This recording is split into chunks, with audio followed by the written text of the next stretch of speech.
go by Andy? I do not. Apparently, when I was younger, I went to a Catholic school. And I don't recall this, but I was like 7 or something. And they gave me detention.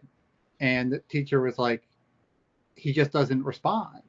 And my mom's like, well, what are you saying? And I'm like, well, we're saying Andy. I guess I just didn't respond. So that's like, well, call him Andrew and he'll respond. So yeah, so I guess it was ingrained in me at a young age, just not to. Yeah, Andy. I mean, for whatever reason. then it was like Andy Griffith, Yeah. You look a little bit young, but I'm sure you remember that show. Oh yes. No, I was a big fan. My mom adored it. And who knows? It seemed like the type of show nuns would like too. So maybe that's also why. All right. I'm sure people are gonna start trickling in. Here we go. Hey, Alex. Hey guys, how you doing? Well. Nice. Hey Alex, nice to meet you. Nice to meet you, Andrew. How's it going? I am good. How are you? I'm good. Actually, I traveled to Texas yesterday, so I'm weirdly a little from California. I'm a little jet lagged today. I don't know why. It's only like 2 hours, but feels like went through daylight savings again or something. Yeah. Hope you're doing well.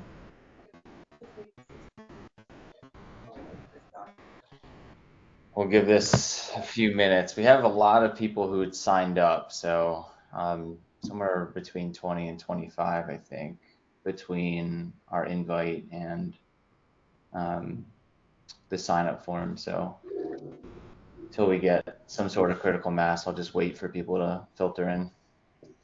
Sounds good to me. Yeah, no rush. No.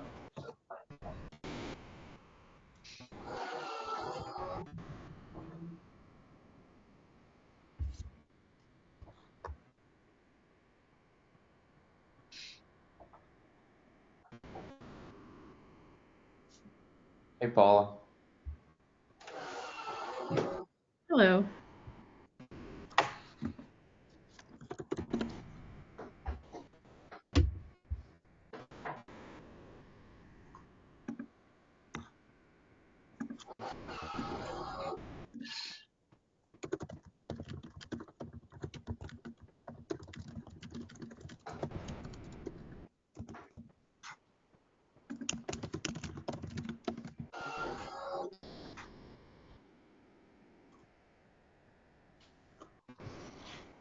We'll also need Christina to join, so get the full panel. Oh, I think we just got an email from her saying she'll be a few minutes late. Oh, okay, good. So.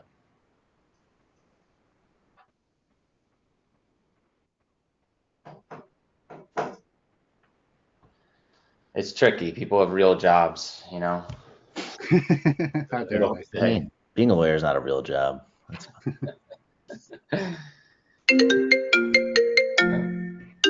That is me.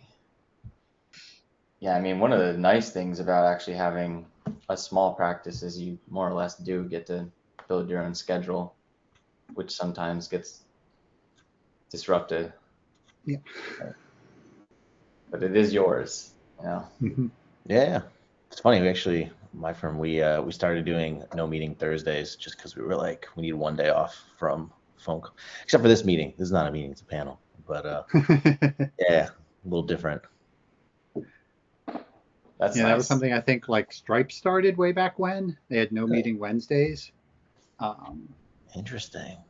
Yeah. We did Thursday because we thought it was kind of like, it's like the day before. It's like the new Friday. It's the Friday before Friday. So we're like, it's like double Friday. But not really.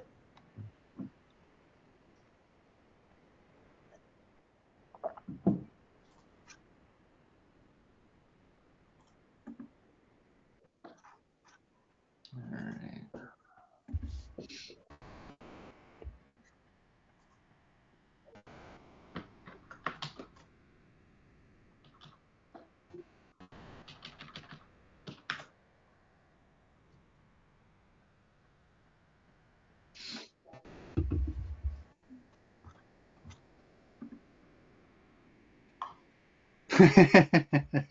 That is the downside, Laurel. Oh, yeah. You just gotta be sick that day. That's the trick. There you go. They never have meetings.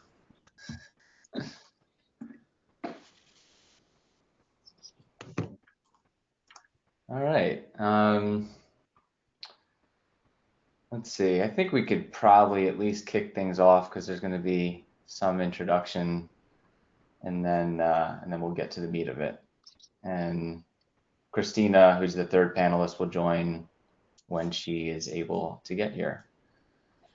All right, I'll kick it off because I'm excited to do this, and it's been something I've been wanting to do. I think a few of us have talked about the idea of doing a panel that is focused on business development for smaller firms and talking about unique strategies. I think one of the things about marketing is part of it is differentiating yourself from the crowd, and that's what all of us are trying to do when we're attracting clients. So a lot of the materials out there aren't publicly available and widely accepted. That means to a certain extent they are also what the full crowd is doing. So I figured to do is what we get to people who kind of been through it all, building their own practice and seeing the strategies they have. But we have a panel today, and I'll get to introducing them really shortly.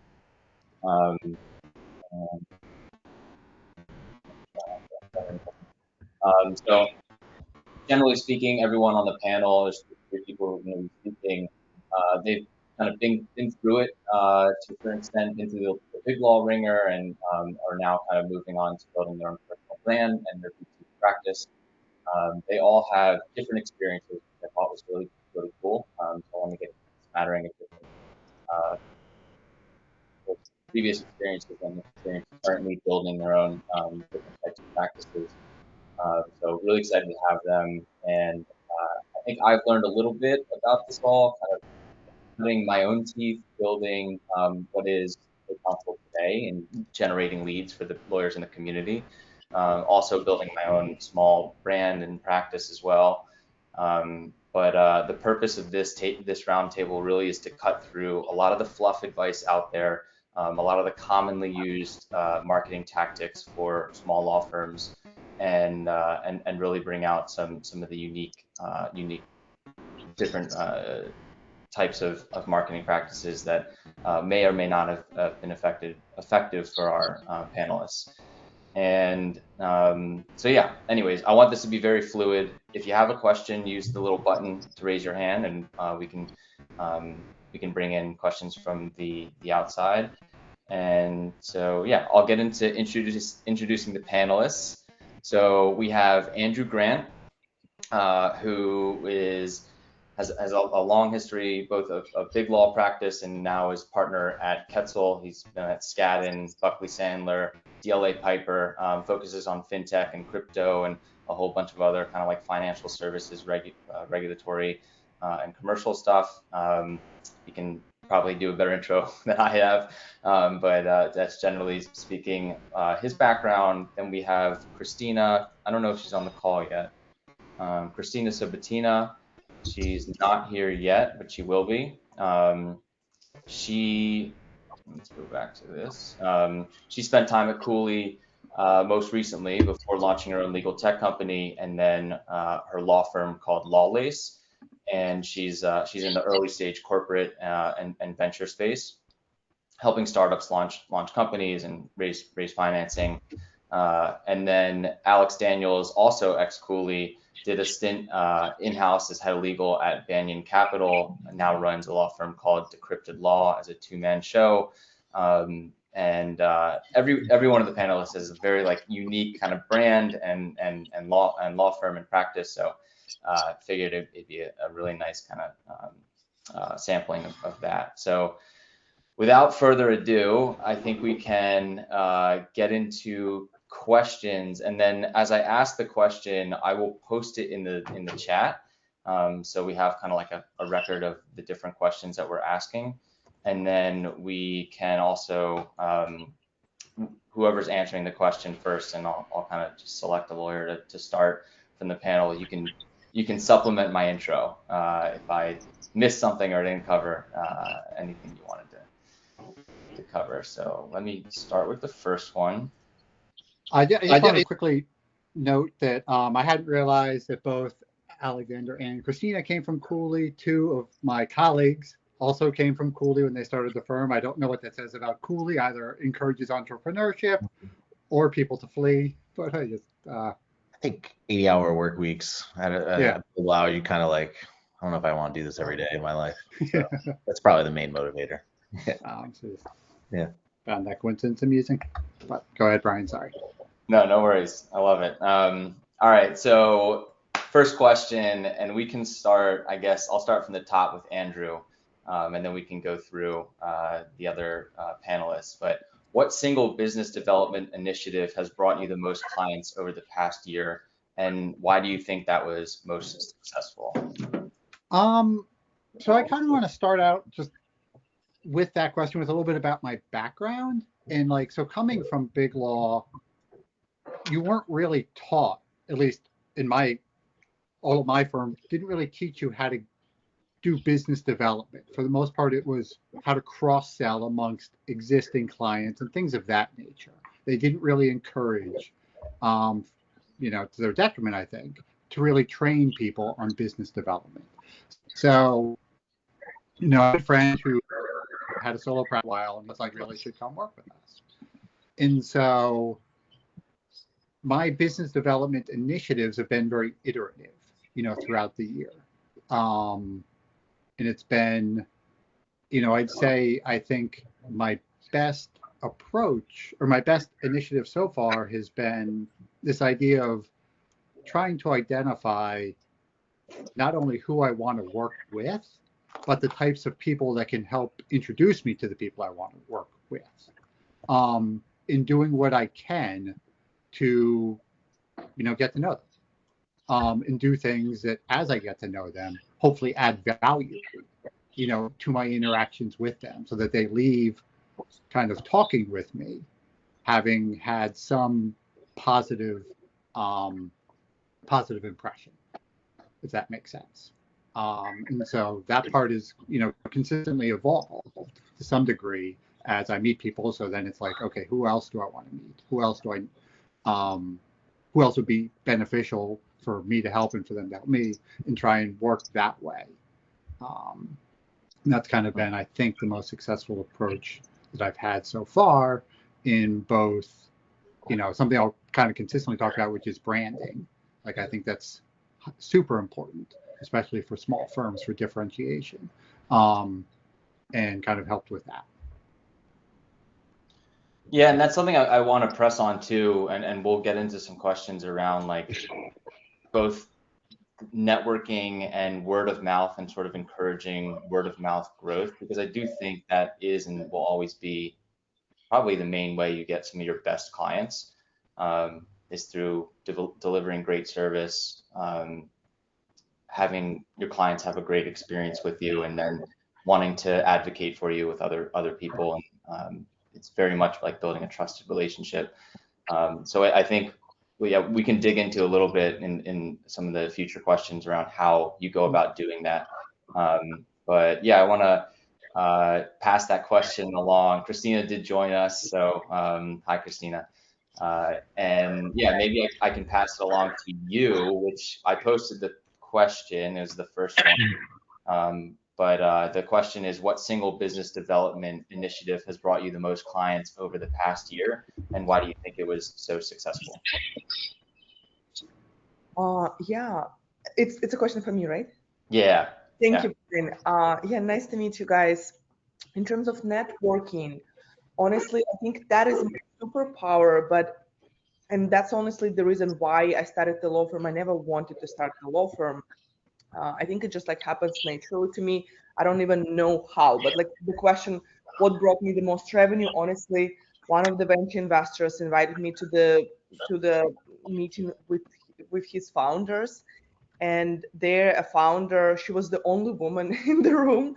Founder, we just kind of like obviously noticed that we're the only two women in the room, and then she brought me her venture investor. who was struggling with a lawyer, and so like that made me like 70 grand right away. I think like all of the networking for me, honestly, it is natural. I just go to events, and maybe that thing, maybe like that's the secret sauce. I don't try to network. I just go to events. I maximize having fun. I don't try to go out and like, hey, I'm doing this, like, these are my services. I just come, I enjoy, and I try to get to know people whom I like. There's like some spark, and they naturally ask you what you do, and that's it. I don't even try to think like the next step. And if there is like this connection, they just memorize you and they reach out to you. Um, but there is also the next step in networking, that people like you have this click, but then having social media presence for me really helps, that they stay in touch with me. They know what I do. And even if we had a 5-minute conversation, but we connected on social media, they see my journey for years. And when the need comes for them or for someone they know, they just know whom to go to. I think that's for me was the most, I guess, the most helpful thing. Yeah, I'm just like I'm just thinking what else I could done. That's great. I mean, I love the concept of networking, but without kind of the emphasis of it being more of a salesy thing, but it's natural, right? Attending events, meeting people in your space. I think there's a lot of pressure on lawyers to network. That term is thrown around a lot. I suck at networking, believe it or not. I really do. I hate being at these events. I feel stiff. I need to like throw down 2 or 3 drinks to even like, feel like I'm ready to talk with people. Because I don't like the idea that I'm on. I don't like to relax. I don't like the idea that I'm selling something. So professional networking events have been difficult for me. But I really like that approach. That's Yeah, helpful. like if you remove that agenda, it changes. It doesn't drain your energy. And I actually, so I don't drink. I recently stopped drinking. And if I feel like I need a drink because I'm like in this environment, I don't stay in this environment. Um, and yeah, I will just like hang out for a little bit and honestly leave. I don't want to spend my energy and time on something that doesn't feel aligned. Yeah.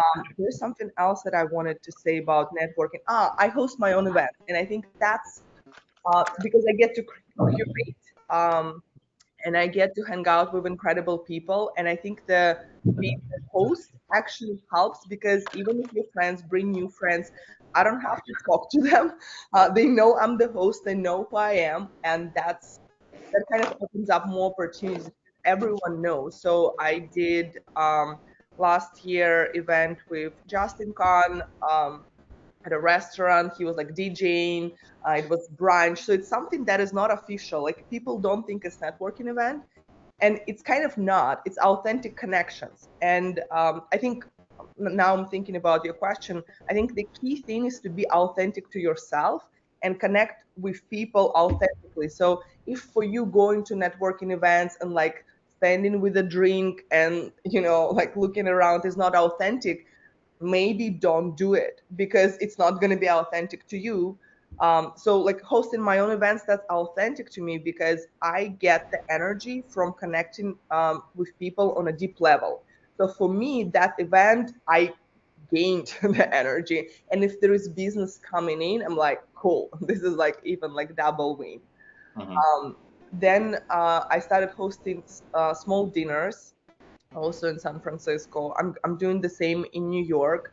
So I think that helps because it feels like I'm hanging out with friends and friends of friends, and I'm just having fun.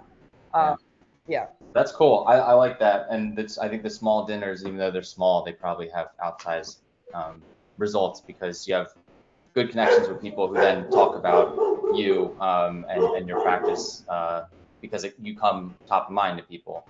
Yeah, Uh, that's totally true. And what I do, like I recently hosted the dinner, I bring some of my friends, some of the people with whom I want to deepen the relationship, and some wild cards. For example, I met a founder on South by Southwest. We talked for 5 minutes. I'm like, okay, one person won't spoil the dinner. Let me invite him. And it was like a blast. And there was another founder, also Wild Card. I invited him because he reads poetry. So I was like, this is going to be fun for everyone. But it turned out this dude sold his company to Slack, and he's like a big time founder, but I never Googled him. So it was like a complete surprise and incredible. Did I get immediate clients from like last week? No, but I deepened these relationships. And I don't know, like some of the people come to me and they say that they come from people, I don't even remember those people. So you never know how it's going to work out. But as long as I invited high quality people, they had fun, which they did. We stayed like until 3:30 a.m. It's going to work out. I don't know how, but it's going to work out. And Yeah. most importantly, I had fun. Yeah, I want to kick the question over to Alex because I know you probably have an even different approach to all this, but I'm curious what your Hi, Alex. Hey, We Christina. worked at Cooley together, by the way, and Yeah, Alex the is refugees. always helpful. Like he's really great at marketing, and he always like gives like the best advice. Oh, well, thanks for that intro. That was the best way to lead into me. So basically what Christina's saying, guys, listen to nothing else you hear except for, no, I'm just kidding. Yeah, for business development, so beyond the networking and branding, which agreed totally, probably the most important things, and for, like Brian said, word of mouth is always key. Something that worked well for our firm actually that we tried out this year, or I guess last year into this year, we're doing a lot more AI marketing stuff just for lead generation. So we still love word of mouth. That's always our preferred, I would say, form of. But there's one area that I think AI is like ready to go. Just finding clients, and honestly, it just saves us time. Like it looks into our network on LinkedIn and just finds like the founder, friend, like a third connection that would probably take us a couple hours to unearth, or it's like a natural connection we'd probably have surface up in a few months. But so I'd say exploring AI sales lead generation has been one development that has brought us a lot of clients besides word of mouth. Word of mouth is always the best, but I would say that's is this a tool that you use? Like, is there a name tool? we used one. I mean, there's a few. We might change it up because there's so many startups doing it now. But there's one we called Kula, but there's big ones like Clavio. There's just a bunch of them. So we're gonna keep trying out different ones and see which one works the best for us. And how does it work? So it identifies somebody, and then does it ask somebody for an intro? So it says like, Yeah, just like the AI intro marketing, you put like a form there. I won't lie, it is a little spammy, but you know what? We're all in sales. Like, let's just own it. You know, even though we got fancy law degrees, we're still salespeople at heart at the end of the day. And so it does do that, and then it'll do AI based messaging based on the company itself a little bit, and maybe some of their history. It's pretty cool. Brian, I can send you the link after, and if you want to share it around to the group, to a few of the companies we've looked at. But I've been very impressed with that technology, and I will say I kind of went in expecting it to just be some spam bot, but it's more sophisticated than that, and it's produced some pretty good leads for us. So that's one development besides the other things that Andrew and Christina said. Those are just as important, if not more so, I would say, in terms of business development. yeah, I love that, and I think that leads into the next question pretty well. And I think that's unique. And the next question is, can you share a unique or unconventional approach to business development that surprisingly worked well for your firm? So that sounds like it hits nail on the head there. Do you have any other ones before we kind of go back in the opposite direction? I think that's the best one. I have some things that we didn't like doing, but I think it's a later question. We can Yeah. talk. Yeah. Yeah, we can do that later. I can Christina. add honestly TikTok, Instagram, like short form videos, and make them funny. That is unconventional because it brought me new clients who bought my services straight from the internet without even talking to me. They just like press buy. For me, that was shocking. And then I doubled down on that. Obviously, like it's not going to be like a financing or fund formation, but startup formation, trademark registration, like safe financing, that brought me those clients. And there is this virality component, and like that solves the main problem. So the main problem that founders, they don't know they have a problem until they have a problem. But when they have a problem, They just like find the lawyer within their network. But like this preemptively, okay, I'm doing something wrong, it usually doesn't happen to them. So I record short form TikToks and Instagram and YouTube shorts where like, oh, it's so stupid. You incorporate a startup as an LLC on LegalZoom. And it just like kind of like funny, but the more that I got them, the moment they're like, oh shit, this is me. And then they binge on your content. Then they go to your like Instagram stories, they form trust, they see my life. They're like, okay, she knows what she's doing. I see myself in these mistakes and I trust her. And after a couple of months following, they just become a client automatically. So I think for me, that's what works. And it brings the clients out of nowhere. For example, at Cooley, I had this client who exited as a founder, so I helped to do his merger, his sale of the company. And I was like the most junior. I was like, there's no way he could remember me. For 2 years, he's been following my like those posts. And then he reached out when the moment came. And you never know who is watching you. But once you got them on this hook that like, okay, this is me in that, um, I think like that's the most important thing. That's great. That's great. I do want to ask you one question around the concept of building in public, because I know you do a little bit of that as well. That's something that I think, as I was going through the On Deck Accelerator, kind of building the first version of HeyCounsel, we were encouraged to do that. Building in public was like a really good way to get your startup's name out there if you weren't worried about building in stealth, which obviously is a different approach. Has that been a positive experience for you in gaining clients and gaining kind of notability in your field? Yeah, totally. Again, to be honest with you, everything that I do, it's just whatever I feel right. I even didn't know that I'm building in public. It's just like whatever like I do. I started even when I was working at Cooley, I would like have stories on my Instagram. And so when I left Cooley, I was able to share not only like my breakfast and workout, but like more of my life because I can. And I think the key thing is that to do something that is natural to you, that way you would attract people who are aligned with you. So for me, building in public makes it easy to attract all kinds of people, investors who come to me, or investors who um, refer their portfolio companies. I hired because a person came to me from LinkedIn. So I'd say that turned the table, that I don't chase anyone, I attract, and I attract the people who like resonate with me, because I am not too professional. I'm just like literally this is me. And some people might say like ew. I had some like comments like, oh, this is too unprofessional for LinkedIn. Like perfect. Like I don't need you. I don't have capacity for everything in the world. So I think building in public is great for attracting um, like-minded people. And also, even if it's not my client, but because they resonate, for example, founders, I'm a founder, and they resonate with my struggles, and they want me to win, so they help me because they see themselves in me. And honestly, this has been great. Like every day on LinkedIn, I get notifications like, hey, like, do you need help with that? Like, let's chat about that. You get, like, for example, some of the I got last week this message, like a founder, he got an exit, and he's like, Christina, I've seen your journey.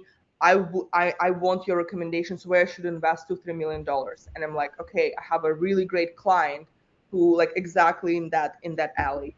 It's not directly I got the client, but I'm building this trust relationship, and I bring value to the ecosystem, connecting different folks in the ecosystem.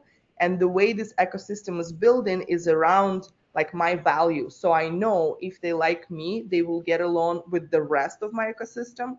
And then when I host events or do something like that, they like, wow, there are so many authentic, amazing people. It's just because they kind of got attracted to certain values that I have, and they share those values. So it becomes like this community from online to offline.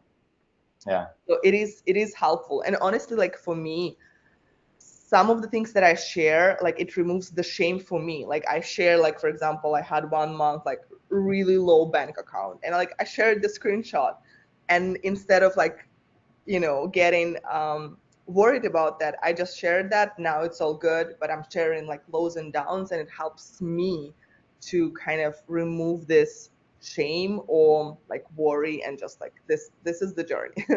This is how it is. Yeah, it's like total transparency, but it's cool to see, and I think, yeah, you're right. It resonates with people who are building their own companies because they definitely go through the ups and downs. Andrew, I wanted to pass it to you before we move on to the next question. Any unconventional approaches that may have worked well for you? No. I have most of my stuff I've not like it has been conventional. I had just heard of Christina from this, and I checked out her website, and that's one thing that I do want to do though, which is better expand my presence, because that's one of the things that I felt was kind of muted at Big Law, which is a personality, in getting to know people, and because as she highlighted, and I think it's 100% correct, and I don't think I did as good enough job explaining that initially, is you like I don't view networking as like I'm selling myself. It's how can I help people, and frequently like one of my targets was, so I do a lot of work in the fintech space, and it's I want to know every single bank that is in this space and who the decision makers are at those banks, because if I have a client come to me and be like, oh, who, like, I want to do X, do you know who can help me? I want to be able to call that bank and be like, hey, I have somebody here, do you have an interest? And I want that to be known throughout, like, oh, Andrew knows these people. And even if someone's not a client, they're coming to me, or I'm talking with them at an event, it's like, oh, you should talk with these people. And so it's this consistent idea of, like I say, just like I want people to come away from talking with me by me providing value to them in some capacity. So it's not me like, hey, buy something from me, buy my services. It's no, I left this conversation and even like 1% better. Like, there's something of value that I gain from that. And it's a long-term thing. Again, it's this idea of creating these sustainable and top of mind relationships with people. And part of what I want to do, like I said, like I really like what Christine is doing with her stuff. And that may be stuff I try. And maybe if we do this again next year, I'll be like, that was not a successful thing. I don't naturally gravitate towards TikTok. But we'll see. So That's awesome. I want to share one more thing, because I think that is important. I remember that one video on YouTube, and maybe like Andrew, to your point, because maybe short form videos, it's not like your style, but long form videos, like educational. That one video brought me like multiple clients. There are two. One video where general partner of Hustle Fund interviewed me, and another video that I recorded and posted on YouTube, like how to start your startup, like 15 minutes. And this is the evergreen content that always brings new client. And I just like generously shared like everything that like I know about the process. So yeah, I think longer form, if you are more inclined to educate, my challenge for you, really give it all, like give the maximum value. Don't hold on like, oh, I'm gonna say that but not that. Like obviously don't say too much that the person is overwhelmed, but like giving all of the information, that worked for me. Like for example, in addition to these two videos, I post my internal checklist for financing, like something that I use to teach at Cooley. Like I see lawyers don't do that, they gatekeep. But if, for example, I see, Andrew, you posted something and I like used it, I got educated through that. I know, okay, you're a specialist on that. I'm not going to become a specialist like in fintech. I'm going to send the clients to you. and see me like client will read it. I'm like, okay, this is a lot. This is like so much value. I cannot like, I need Andrew for that. Yeah. So Yeah, no, generous I think, share of knowledge.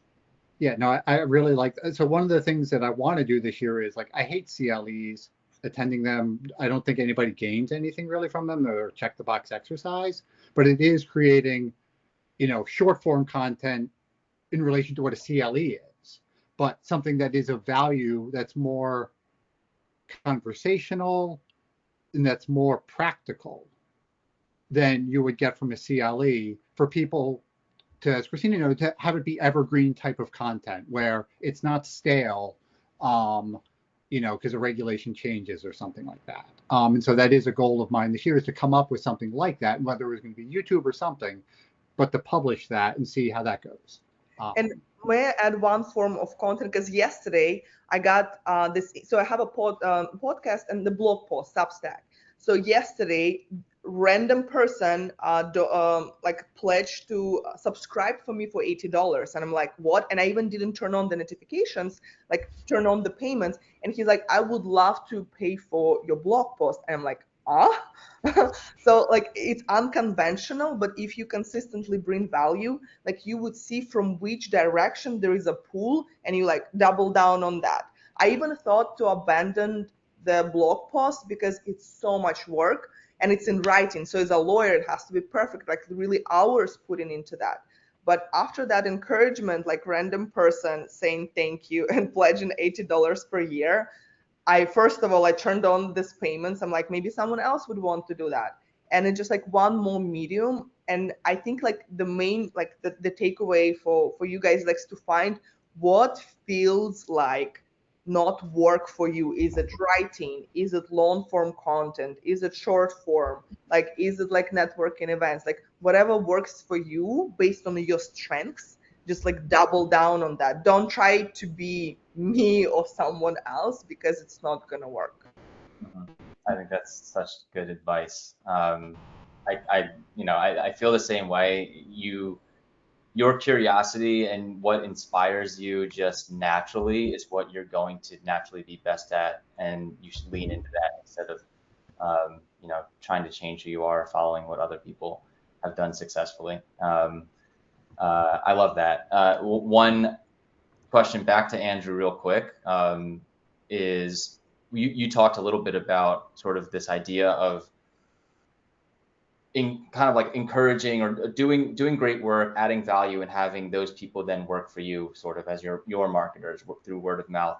Are there any particular strategies that work well for you? Maybe you don't think of them as strategies, but like, is it exceptional customer service? Is it exceptional work product? Is it actually asking clients, hey, do you know of anybody else who needs these types of services? What gets people to talk about you? Because I think back to what we talked about originally, word of mouth is so strong. It has such high conversion. Are there good ways to stimulate word of mouth that aren't obvious, or maybe are obvious and people just don't do? I mean, I don't know about obvious versus non-obvious. I mean, for me, so I view lawyers for the most part as fungible. Like, they can go. I mean, we're all assumingly very good attorneys, but there's lots of very good attorneys. So why choose me over somebody else? Why choose me over Big Law? When I was at Big Law, why choose this firm versus that firm? And it really does come back to the relationships, and it comes back to being responsive. So, if I get a Slack message, if I get an email, less so phone calls or texts, but still sometimes, just respond as quickly as I can, just to at least acknowledge the receipt, and, let them know at a high level, like, I'll look at this in X amount of time. Is that okay with you, etc. So that's the one thing that I know clients really like about. But as far as kind of word of mouth, I go back to just, I know what I said initially is, like, what types of people would I like to work with, and trying to identify them, as well as identify people who can help introduce me to them. And then finding ways to help my clients through the ecosystem. And so I want to be known in that, and I have gotten some positive traction this way as a person like, oh, if you go to Andrew, he'll be able to help you identify who you need to talk to. And so, this hasn't always led to clients, but it's led to people reaching out to be like, hey, I need help with X, Y, and Z. Do you know who can help me with this? And so it's very much trying to be that facilitator. Makes sense. And so Okay. I found that to be useful in kind of, again, this concept of a brand, like, useful in people being like, oh, Andrew is good at this. And he can help me solve this problem. Yeah, I was listening to an entirely separate podcast about basically creating exceptional. It had to do with a technology product. I think it was Wise. I think they're a fintech. But they basically said you need to create a 10 out of a 10 experience for people to want to talk about you, and anything below that is good. You probably did your job and did a good job, but they're not going to run around and tell the world about their lawyer who did a good job. They'll tell the world about the lawyer who knocked their socks off.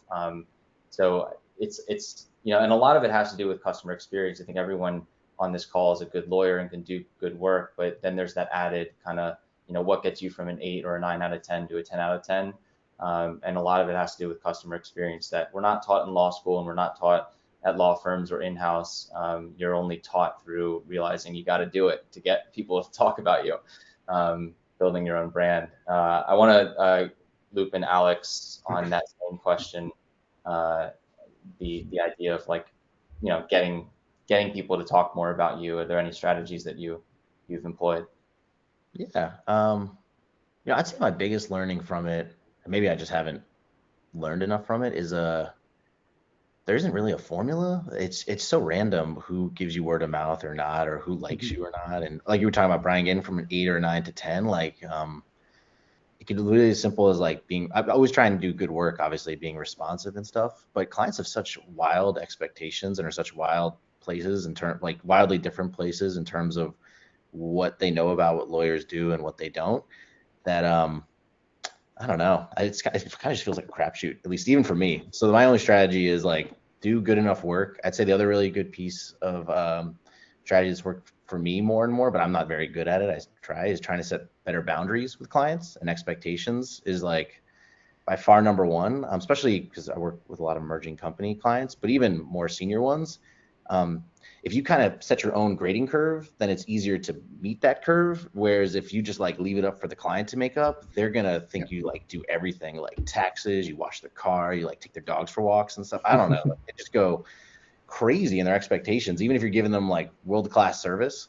But yeah, it's so random. It's I kind of think of it in my mind. It's if I don't know, all of us probably, we have friends who have a lot of money and friends who don't have a lot of money. Sometimes my friends with the most money are the ones who are looking over every penny in the check when we split up a dinner bill, and the ones who have no money are I just got it. And you're that's kind of what it feels like with clients.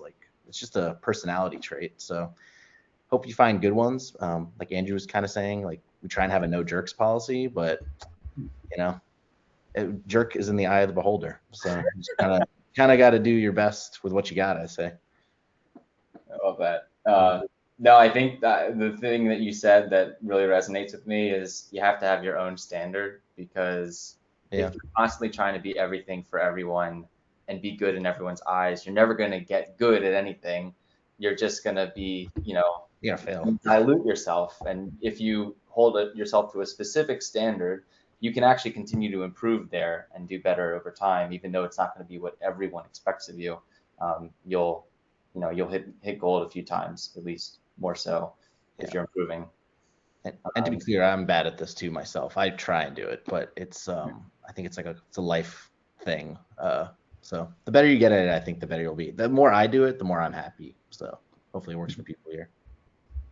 That's great.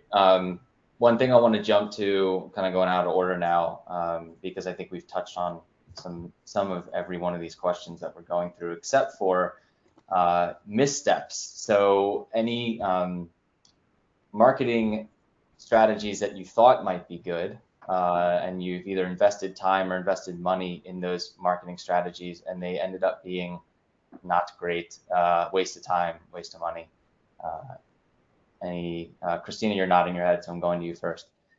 Yes, and I think it also stems from what is your strength. So, for example, for Alex, I think because he has the Google background, he knows about ads and marketing. I don't, so Alex helped me like to set it up, but I think you like really have to like dig in and go and check it regularly. So for me, ads did not work. I just spent like $500 like that, and it just like was useless. In the past, for me, that worked when I was working at a small law firm before Cooley. I actually ads in Russian kind of did work, but it like brought me like some weird clients. Like who is looking for a lawyer by Googling? Like someone who is like really not connected or like doesn't understand what is happening. And like if it's for small business, it's okay. But like for venture-backed business, if you have to Google a lawyer, chances are like, the quality is just like not there. So for me, that just did not work, and I no longer do that. But I'm excited to try the AI tool Alex mentioned, because I actually do want to do something like, again, like I've never, like I don't do inbound. It's like, or I don't do outbound. It's all inbound. But this year I kind of want to double down on like, okay, how do I like learn sales? Like what is it? So I'm open to try more personal instruments, but definitely not ads. I think that tracks. I had a couple people find me strangely organically through Google because I wrote an article about paying your lawyer in equity, and there aren't too many articles, I guess, out there about it. And so someone found me. I mean, a few people have found me through that, and definitely it tracks. Like they were some of the strangest people I spoke with, who weren't just weren't in the know, weren't connected in the sense that they really understood anything about starting a company or so yeah, it was a strange experience. So it makes sense. I think Google probably is not the best tree to bark up. Any Andrew, any on your end things that you thought might be worth investing in and weren't in the end? Yeah, so kind of a little contra to what Christina was found successful for her, so was writing a newsletter. That took a ton of time, and it's something I was required to do at all my prior firms. So it was just natural for me to kind of continue that time investment. And I learned, being in the financial services ecosystem, it's ever evolving. New laws, new cases, new regulator pronouncements, etc. I know I learn best by trying to put it in my own words, but it takes a lot of time. And I realized that for the most part, even though I had more freedom for my voice, for what I could write about in a longer form, the people who subscribed were other lawyers and stuff. And so, because they're doing the same thing I do, I read a bunch of other law firm blogs to catch up and stay up to date, because I certainly can't do it all on my own. And so what I was doing wasn't enough of a differentiating factor. I have found that channeling that to more short form, practical LinkedIn pieces has led to a lot greater engagement than I ever got from any single newsletter piece whatsoever. And, a lot better interactions, a wider range of interactions with people, a wider range of companies viewing me, all that type of stuff. And so, I'm switching from that to, that type of content, and maybe, switching it as well to other types of social media. Twitter I've not found to be very useful whatsoever. Maybe others have different experience there, but yeah. Go ahead, Alex. To say about Twitter is like so funny. So I'm not good at Twitter. Again, like my personality is not to like be offensive. And but a client came to me from Twitter. I'm like, dude, like I literally have like less followers than I follow people, and I have like probably like 5 posts there. Yeah. What I started doing, because LinkedIn works well for me, so I just like copy paste from LinkedIn to Twitter, and I just like close my eyes. I'm like, I don't care how it looks like. Yeah, I don't look good on Twitter, but I'm just like gonna keep posting, because like If some people notice that, amazing. And like some of the interviews that I did, like those folks with large following, they post on Twitter. So I'm like, I need to have some presence in case someone like mentions me. And when someone with following mentions, like that's I think how it works. So I just need to like copy paste. And I agree with you, Andrew. The same experience. If I take the blog post and make it a shorter version on LinkedIn, it works much better. But you know, I also started like I didn't start. I always like done it. Yeah, blog post takes longer time, but I use it almost like as an internal tool, like my internal checklist. I actually send it to my associate, like, hey, like, can you review the documents? Here is the checklist, and I send it to her from the blog post. On LinkedIn, I will take that and I will, short it down. I will add a hook, but at least there is like a longer list of things that are important for me that if I don't do it frequently enough, I will forget. So there is that. And obviously, like I didn't have to share it. I could just like store it as a checklist internally. But I was like, what do I have to lose? I need the checklist internally anyways. I might as well put it out there if it attracts like people, and it ended up attracting. It's a win. So, but I agree with you. It's like so much work to do this like long form content, and it has to be like perfect. Yeah. Alex, you gonna jump in? I was just gonna add, yeah, I think something we tried a little bit was a little more like branding stuff. Like we did a podcast. We've been on podcasts. That's always nice because we're lawyers and we like to talk when we get a chance. But more like advertising on it, or trying to do conferences that we didn't really know where they're coming from. Really didn't lead anywhere, I would say. So maybe those like broad branding initiatives, unless you have done a lot of research on it, I would say maybe avoid that kind of stuff. That's something that we did that we probably won't do again for a while. So yeah, as much as you can do, just like lead direct source, I think the better. And then once you get those clients, trying to get the word of mouth is how it's worked best for us. It's awesome. Yeah, I know people who've built a massive following on the Twitter sphere and have had good success. And I think that goes to what Christina was saying before. It's like if it's your strength, lean into it. If you enjoy posting tweets, which is just a different style, do it. People will be attracted to you because you're being authentic. And yeah, I totally agree. I need to get better on consistent posting on LinkedIn. I actually enjoy doing it. I don't have like, I'm always trying to figure out what content do people want to see.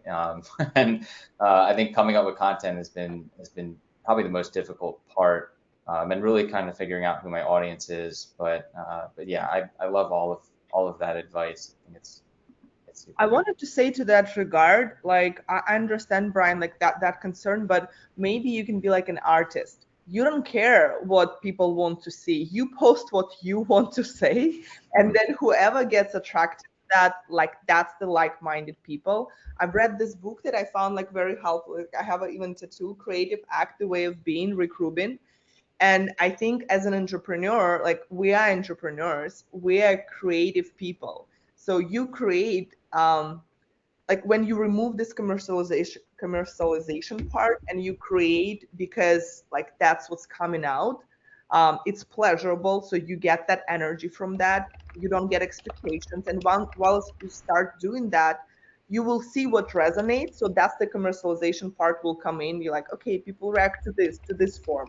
But I think the most important part to just like start and do it, because I think social media presence would be one of the most important different, like personal brand, which the big part of that is social media will be one of the most important things.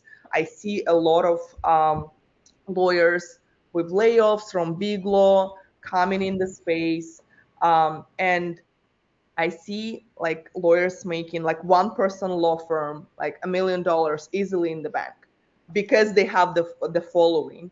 And what they do, and that's what I'm trying to do on the back end, you automate things. So your biggest thing is the distribution. You own the distribution channel, and people come to you for trust because you're out there. But on the back end, drafting the legal documents in 5 years, I don't think that's going to be a thing. It's going to be like you just type and the AI does that. So I think the importance of personal brand and social media becomes more and more, big, huge with AI.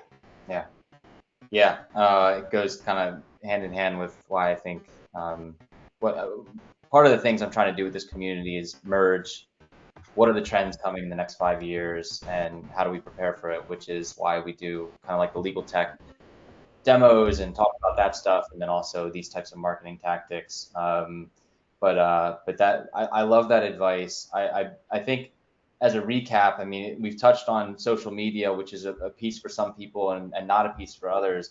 I love, like, you have a big social media presence, but the first thing you led off with, Christina, was in-person networking, hosting dinners, which is they're two entirely different things, and I don't know which one is more impactful for you. Maybe they're just uneven. But so if you're, I guess I say that for anyone who doesn't want to do social media, which it isn't for everybody, like hosting a dinner doesn't have to be expensive. Hosting an event doesn't have to be too expensive, especially, if you're supported by a firm, you can work on getting the firm to help out with some of that stuff. But even if not, like, you can do something, the budget you would spend on, say, a paid ads campaign, throw it towards a dinner on a quarterly basis and invite people who are in your area, working on things, even if they're not going to be potential clients, they'll know you now better and they'll talk about you. So that is, it's something I don't do, and it's something I want to start doing, inspired by you. So I thought that was cool. I want to just open it up because we've got 4 minutes left. Any questions that's burning in anyone's mind in the audience, or any additional kind of things that any of our panelists want to say? I'll let the questions come in first, but if not. I have a question for Christina. And I mean, any of you three can answer this. But I'm directing it to Christina because she mentioned a lot of it, her interest in social media and videos. And you mentioned doing Google Ads in the past. Currently, do you spend any money? Do you have any out-of-pocket spending on the social media stuff, or are you just doing, like, throw it out there and make sure the content itself grabs attention? I do spend on social media. I used to have social media manager because I was learning that and it was so super helpful. I removed the social media manager because now I learned, and no one but you knows, no one can draft things for you. So now I'm doing it by myself, which is honestly a bigger spend for me because my hour is $5.50. My social media manager is like $30. I rather spend, but like she can't do that work anymore. And I also have a video editor. So whenever like I feel that this video will benefit from graphics, or I just don't have time, I'm like, it's better, like he will do it. And I have an assistant. So if I'm really underwater, she can post. So it will be like literally just me recording. And when I was really busy, I had social media manager just posting like memes and stuff like that, like my video and the text, because I was just like, you have to be consistent, and having someone who can protect you when you like super busy and slammed, that is helpful. But you do not have to have it. Like that's just I decided to do. Yeah, and I actually just wanted to know more specifically and I'm so new to sort of being a content creator on social media. I'm not even new. I don't do it right now. But do you spend any money to boost it? I guess is what I should have specified. Like if you spend money on the creation, or you have, but you don't spend any money to boost it. I did once because a person just insisted, like, let me promote your stuff. And I'm like, yeah, you get like thousands of likes, but I'm like, it's fake to some extent. Like people are not fake, but it's not a representation of whether I should continue moving into that direction. So I honestly don't recommend. But once I did the promotion on Instagram, it got me followers, which adds the credibility. Then the real people, they're like, oh, she has 7,000. And like, and it's good. So like it helps a little bit, but I would not spend any significant resources on that. Thank you. Lisa, you have a question.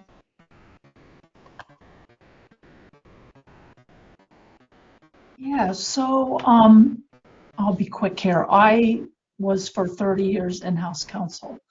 So I'm at a law firm now. I'm a partner. I didn't have to bring a book of business, but I'd like to bring business. And the stumbling block that I found is I have people who reach out to me, less from my professional interactions in the past. I think because most of the corporations and clients I had who work at public or private companies already have their set book of outside counsel that they use, and maybe they're not comfortable changing, or they don't have the authority or autonomy to make those changes because the decision making is with someone else. But the big thing that I find is that when I do find people through networking, and I do similar things, I'm outgoing, I like to go out and do things, I'm always talking to people, people want to talk to me for some reason, because I'm animated, I think. But anyway, it's all good. They want my card, or they go to our website, or they'll call or text me, whatever. But then as soon as I tell them my billing rate, which isn't, we're in a small, I joined now a small firm in the suburbs of Philly. So it's $400 an hour, which is very reasonable compared to, right, the lawyers in Philadelphia. And it's a smaller firm, but we're very sophisticated. We have a lot of good lawyers who have a lot of good experience. So they're getting great value. But as soon as they realize they have to, I mean, that adds up quickly, right? Even if it's forming an LLC, even if it's taking care of your CTA, your business ownership information reporting, right? The new requirement, even doing an incorporation, it's a few hours, and I can delegate to a paralegal. But that just seems to, then they just go silent, or I'll do a little pro bono, and then they just keep coming back for the free stuff. I can't get over that. So any suggestions? Just throwing in for our firm, I mean, big reason me and my co-founder left Cooley is we just thought the billable hour didn't make sense in the long run. I mean, if it weren't for the fact that law is kind of monopolized by lawyers, there would be no billable hour, because it made sense in maybe 1900, but not anymore. So we do more flat rate subscription stuff, and we still keep in touch with a few people at Cooley. Even Cooley's trying to do more flat rate things for like incorporation now. Instead of saying, hey, here's our 6th, 7th year associates going to charge $1,400 an hour because Cooley's crazy. I mean, Cooley, by the way, first year Cooley charges double $400, so your rate is reasonable in my view. Very reasonable. Yeah, and literally our first instruction at Cooley was, you can read and write English. That's our expectation of you. You know nothing. So I think maybe trying to incorporate more flat rate stuff helps people. And honestly, I think it's good because then it proves that you can do stuff well and they like working with you, and then people will just work with you. But no, I mean, you have more experience than I, dealing with outside counsel, and now that you're on the in-house. But I think the nature of it is, people just like their lawyers. It's really hard. It's very sticky. So all you need is get them to stick once, and unless you do something crazy, they're probably gonna stick with you for a while. Yeah, I mean, Go ahead. Hopefully it doesn't come across wrong. If somebody's balking inherently at $400 an hour, they may just not be the type of client that you would want, because that's right. I think you're right. You really, it isn't that you're, I mean, I think a lot of us are doing, Alexander, emphasized it there, there's so much inefficiency with big law. Right. And so one thing I know Brian just posted, it's hard to get away from the billable hour. From the regulatory side, that is, it is kind of hard to say, oh, we're going to do a flat rate for this research. You don't know what you don't know and stuff. But, we do try and do flat rates for a lot of the corporate documents. We can't really necessarily do it yet for when we get other companies' paper, because we don't know how bad it is. But I strongly agree that depending on what area you're in, the more you can offer kind of a guaranteed, it won't cost more than X. Right. That gives people a lot of comfort, and then they're more willing to use you on a going forward basis. But also, I think everyone here is kind of $400 an hour is very far from the high end. Because we're suburban, we're small Yeah. suburban firm, right? We're not Yeah. in the county seat. We have, that's not our market, right? Like and we do have a lot of business clients, lots and lots, and even some work for big companies like Wawa and other bigger institutions. But I think the people I've worked with in the past were used to getting my undivided attention whenever they want it for free. Yeah. Like they thought it was for free. So it's a difficult transition for them. But I appreciate that advice from both of you. Thank you. I've heard that from other people who were in-house or in some other capacity that wasn't this capacity, and then trying to shift from charging for it and then being like, wait a minute, this used to be free or this used to be whatever. And so the people I've actually found best at that are people who have been laid off by their companies, and then their company finds out they need them, and so they hire them as a consultant at an even higher rate than what they were paying them before. I survived some private equity takeovers and mergers because of that. Yeah. So I get that. But yeah. Thank you. I've had some success for the clients that I guess like the most at the outset, but I know they're a little bit cash strapped. I have done kind of like a monthly fee, saying it's unlimited within reason, and let's just get you from A to B because you have a lot of work to do and we can be fluid. And I win them over that way, knowing that if we get over a few hurdles, they will become better paying customers. That's my prediction, and it has yet to play out, but at least they're kind of paying for me at cost. Like, am I killing it? No. Am I not wasting time? I'm not wasting time because they're paying me a little bit. And I believe in them. And I think that's also key. Like, every client is not the same. If you think that there's a future, then they're worth investing in, and kind of it being more or less like a loss leader of sorts, if that term even makes sense there. But yeah, yeah, it's really hard. I definitely get it. When you're not big law and you're not getting the big law clients that just don't care about the bills and pay you, you really have to be conscious of other people's budgets and really wow them in the beginning to keep them happy with you. So yeah, I feel that.